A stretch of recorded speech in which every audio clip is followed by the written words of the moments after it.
Hello പുതിയൊരു വീഡിയോയിലേക്ക് എല്ലാവർക്കും സ്വാഗതം. അപ്പോൾ ഇന്നത്തെ വീഡിയോ എന്ന് പറഞ്ഞിട്ടുള്ളത് ഒരു മുട്ടയും പഴമൊക്കെ വീട്ടിലുണ്ടെന്നുണ്ടെങ്കിൽ നമുക്ക് പെട്ടെന്ന് തന്നെ ഉണ്ടാക്കിയെടുക്കാൻ പറ്റുന്ന ഈവനിങ് സ്നാക്കിൻ്റെ റെസിപ്പിയാണ് കേട്ടോ. ഇത് ബ്രേക്ക്ഫാസ്റ്റ് ആയിട്ടും നമുക്ക് ഉണ്ടാക്കിയെടുക്കാം. അടിപൊളി ടേസ്റ്റാണ്. 2-3 മിനിറ്റ് കൊണ്ട് നമുക്ക് ഉണ്ടാക്കിയെടുക്കാൻ പറ്റും കേട്ടോ. അപ്പോൾ ഇതെങ്ങനെ ഉണ്ടാക്കിയെടുക്കുന്നത് നോക്കാം. അതിന് വേണ്ടിയിട്ട് നേന്ത്രപ്പഴം ഇതുപോലെ നീളത്തിലൊന്ന് കട്ട് ചെയ്ത് മാറ്റി വെച്ചിട്ടുണ്ട്. എന്നിട്ട് വേറൊരു ബൗളിലേക്ക് ഒരു കോഴിമുട്ട ഒന്ന് പൊട്ടിച്ച് ഇട്ട് കൊടുക്കുക. നമ്മൾ എത്രത്തോളമാണോ ഈ ഒരു സ്നാക്ക് ഉണ്ടാക്കിയെടുക്കുന്നത് അതിനനുസരിച്ച് എല്ലാ ഇൻഗ്രീഡിയൻസിൻ്റെ അളവ് നിങ്ങൾക്ക് കൂട്ടുകയും കുറയ്ക്കുകയും ചെയ്യാം കേട്ടോ.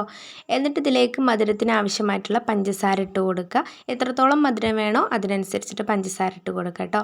എന്നിട്ട് ഈ പഞ്ചസാരയും മുട്ടയും നല്ല പോലെ തന്നെ ഒന്ന് ബീറ്റ് ചെയ്തെടുക്കുക. നല്ല പോലെ തന്നെ പഞ്ചസാരയും മുട്ടയിലൊന്ന് അലിഞ്ഞ് ചേരുന്ന വരെ ആക്കിയെടുക്കുക കേട്ടോ.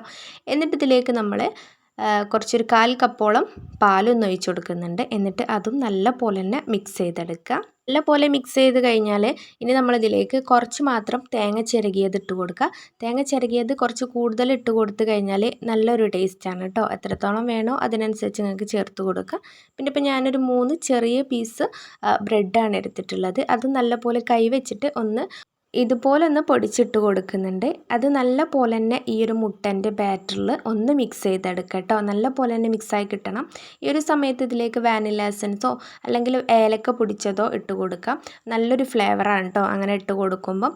ഞാനിപ്പോൾ ഇതാ ഒരു 2 ഏലക്ക ഒന്ന് ഇട്ട് കൊടുക്കുന്നുണ്ട്. എന്നിട്ട് നല്ല പോലെ തന്നെ ഒന്ന് മിക്സാക്കി കൊടുക്കുന്നുണ്ട്. ഈ ഒരു ബാറ്റർ നല്ല ടൈറ്റായിട്ട് തോന്നുകയെന്നുണ്ടെങ്കിൽ കുറച്ച് വേണമെങ്കിൽ പാലൊന്ന് ആക്കിയിട്ട് ലൂസാക്കി കൊടുക്കാം. അല്ലാന്നുണ്ടെങ്കിൽ ഒരു കോഴിമുട്ട ഒന്ന് പൊട്ടിച്ച് ഒഴിച്ച് കൊടുക്കാം കേട്ടോ. പ്രശ്നമൊന്നുമില്ല. ആദ്യം തന്നെ ചേർത്ത് കൊടുക്കാം. എന്നിട്ടത് മാറ്റി വെക്കുന്നുണ്ട്. എന്നിട്ടൊരു കുക്കറിൽ അല്ലെങ്കിൽ നോൺ സ്റ്റിക്ക് പാനിലോ ഏതിലായാലും പ്രശ്നമില്ല. കുറച്ച് മാത്രം ഓയിലൊന്ന് അടിയിലൊന്ന് തടവി കൊടുക്കുക. ഓയിലോ നെയ്യോ ഏതായാലും കുഴപ്പമില്ല. എന്നിട്ട് ഈ ഒരു കുക്കറിൻ്റെ അടിഭാഗത്ത് നമ്മൾ കുറച്ച് മാത്രം പഞ്ചസാര ഒന്ന് വിതറി കൊടുക്കുന്നുണ്ട്. നല്ല പോലെ ഒന്ന് കാരമലൈസായി കിട്ടാൻ വേണ്ടിയിട്ടാണ് കേട്ടോ. എന്നിട്ട് ഇതാ അതിൻ്റെ മേലെയാണ് നമ്മൾ ഈ ഒരു പഴം ഓരോന്നായിട്ട് ഇതുപോലെ ഒന്ന് ഫില്ല് ആക്കിയാണ്ട് ഒന്ന് വെച്ച് കൊടുക്കുന്നുണ്ട്.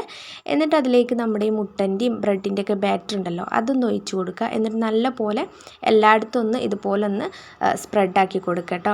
എന്നിട്ട് നമ്മൾ ഇത് ലോ ഫ്ലെയിമിൽ ഒരു 5-6 മിനിറ്റ് ഒന്ന് കുക്ക് ചെയ്തെടുത്താൽ മതി. ആ ഒരു ടൈം കൊണ്ട് തന്നെ നല്ല പോലെ കുക്കായിട്ട് കിട്ടിയിട്ടുണ്ടാവും. പിന്നെ വേറൊരു പാനിൽ കുറച്ച് നെയ്യൊന്ന് തടവി കൊടുത്തിട്ട് അത് തിരിച്ചിട്ട് കൊടുത്താണ്ട് ആ മുകൾ ഭാഗം ഒന്ന് വേവിച്ചെടുത്ത് കഴിഞ്ഞാൽ നമ്മുടെ അടിപൊളി സൂപ്പർ ടേസ്റ്റി ആയിട്ടുള്ള ഈവനിങ് സ്നാക്ക് ഇവിടെ റെഡി ആയിട്ടുണ്ട് കേട്ടോ. ഇത് നല്ലൊരു ഹെൽത്തി ആയിട്ടുള്ളൊരു ഈവനിങ് സ്നാക്കാണ്. ബ്രേക്ക്ഫാസ്റ്റ് ആയിട്ട് നമുക്ക് കഴിക്കാവുന്നതാണ്. അപ്പോൾ എല്ലാവരും ഒന്ന് ഉണ്ടാക്കി നോക്ക്. എന്നിട്ട് ഫീഡ്ബാക്കൊക്കെ ഒന്ന് അറിയിക്കും കേട്ടോ. അപ്പോൾ വീഡിയോ ഇഷ്ടപ്പെട്ട് കഴിഞ്ഞാൽ ലൈക്ക് ചെയ്യാനും ഷെയർ ചെയ്യാനും പിന്നെ സബ്സ്ക്രൈബ് ചെയ്യാനൊന്നും മറക്കല്ലേ കേട്ടോ. അപ്പോൾ ഇനിയും പുതിയ വീഡിയോസായിട്ട് കാണാം.